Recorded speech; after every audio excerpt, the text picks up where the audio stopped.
everyone, my name is Fox Blockhead and we are back again for another fantasy Formula 1 weekend wrap.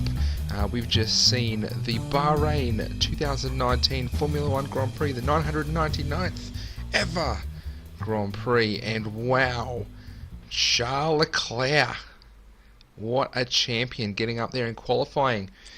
First ever pole position for him, and disappointing. Nothing else to say. Poor Charles Leclerc. That would have been heart-wrenching to have those issues. And then we see at the other end of the grid, Danny Ricciardo and Nico Hülkenberg, if I can say it correctly, for Renault, both getting into each other and nearly driving each other off the track. But oh my goodness, what a race!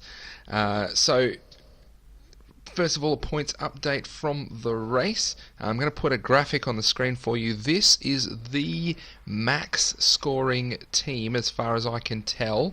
98.4 million, but that's on old figures. That may not be accurate anymore, because I was just going through and having a look at some of the characters, some of the players, some of the races and teams, and some of the prices have changed. For example, Ferrari and Renault have both skyrocketed in their price.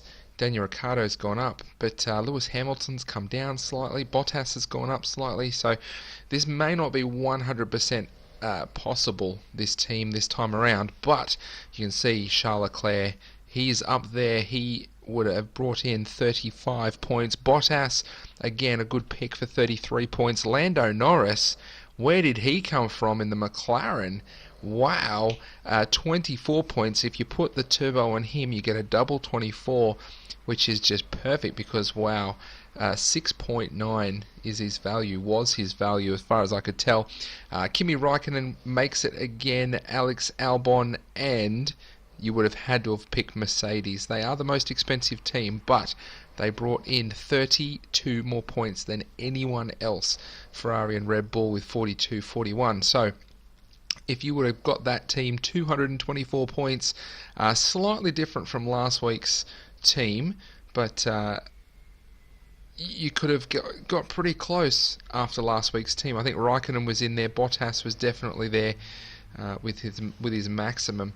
And even though Charles Leclerc came third in the race, he still got the second most points out of anyone in the Bahrain Grand Prix. Now, something else I'd like to share with you. The lowest, the most minimum score you possibly could have got.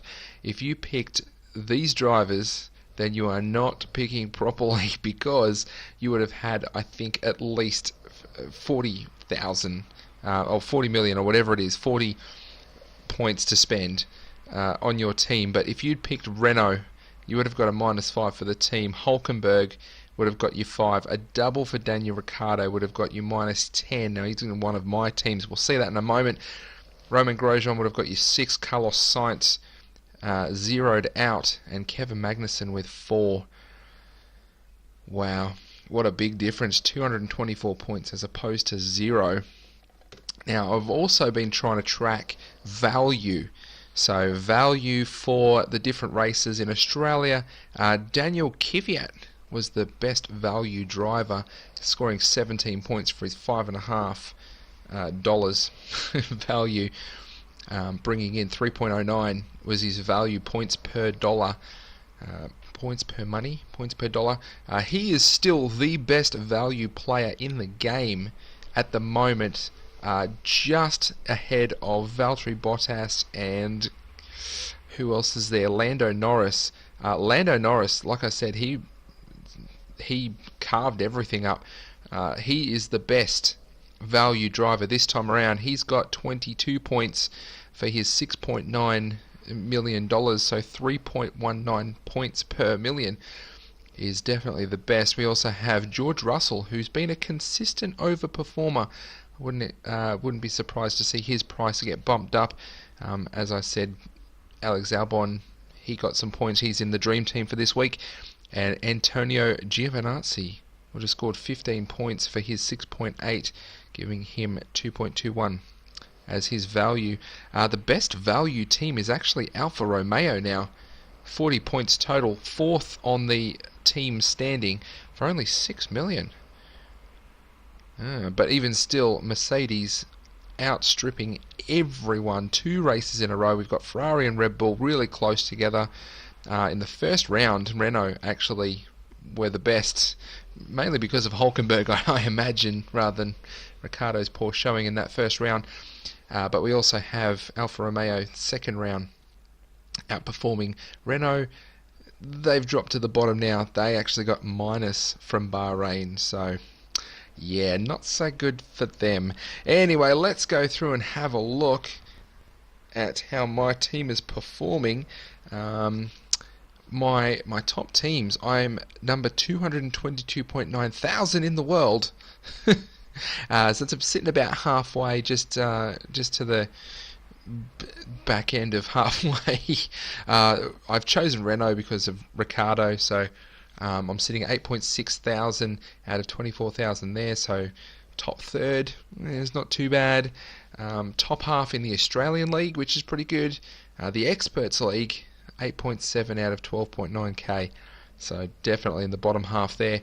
And in my league, the Blockheads League, which you are welcome to join. The league code will be in the description below, so jump onto f1.com, formula1.com, go to Find Fantasy, jump in, create your teams, join the league. Look, there's only 4 teams at the moment, 2 from me and 2 from Salma from South Africa, who is still outstripping me at the top. 100 and what do we got? 107 points. But if we have a look at his Hamilton team here, I scooch across there. We've got Hamilton on 46. He won the day. He won the race. Leclerc, he came second in points for this particular race. So 2 really good picks there. Pierre Gasly picking up 17. Raikkonen with 38. Russell with 15. And Alfa Romeo, like I said, really good value. So with Alfa Romeo, you can probably afford to get Hamilton and Leclerc in there. 177 points this game week. Pretty good. Overall rank is 35,000. There we go. So let's check out my team here. We've got Ricciardo with the turbo on him for minus 10. Bottas with 33. Perez 17. Stroll 10. Leclerc 35. And Red Bull with 41. Red Bull, yeah, pretty good pick. 195 points, which... oh, that's overall game week. 126, which isn't too good for my Engine Blockheads team. Let's go to Follow the Signs, and Follow the Signs team, I've got Ricciardo with minus 5, Verstappen 29, Perez 17, Raikkonen the double with 38, Hamilton 46, and Haas on 5. Now, I think I said last weekend that I was going to make one change and then go to Haas from next week in China. I accidentally made 2, so I got a minus 10 in there somewhere as well. I don't know if the minus 10 has been applied yet, but yeah, I got a minus 10. Anywho, doesn't start performing. He is going to have to go, but the move for this time around is going to be Perez. See you later. And for this team, we want Lando Norris, who's $7.1 million now. But that gives us 6.3 in the bank, so possibly even bumping up Ricciardo down the track. Let's save that one. Confirm. And with this team, let's place... Oh, I'm actually over because of the price changes. This is different to Formula 1. This is different to fantasy football, fantasy soccer, because with fantasy soccer you can actually... go over, like your budget is your first budget, and then as you go over, you actually get bonus money to spend, kind of, if you make the right kinds of changes. George Russell, he is the pick at the moment, so we're going to go with him for China. There we go, confirm.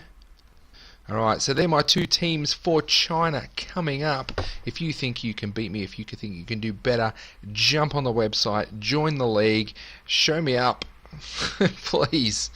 I don't mind. I really don't mind.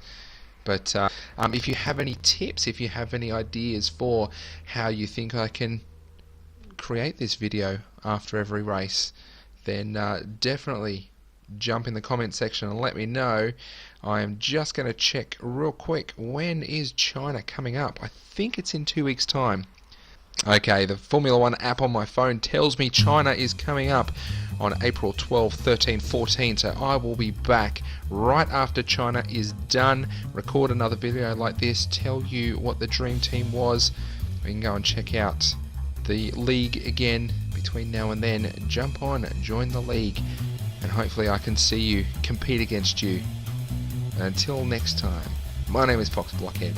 You have a good couple of weeks. See you after China, the 1000th Formula 1 Grand Prix. See you later, alligators.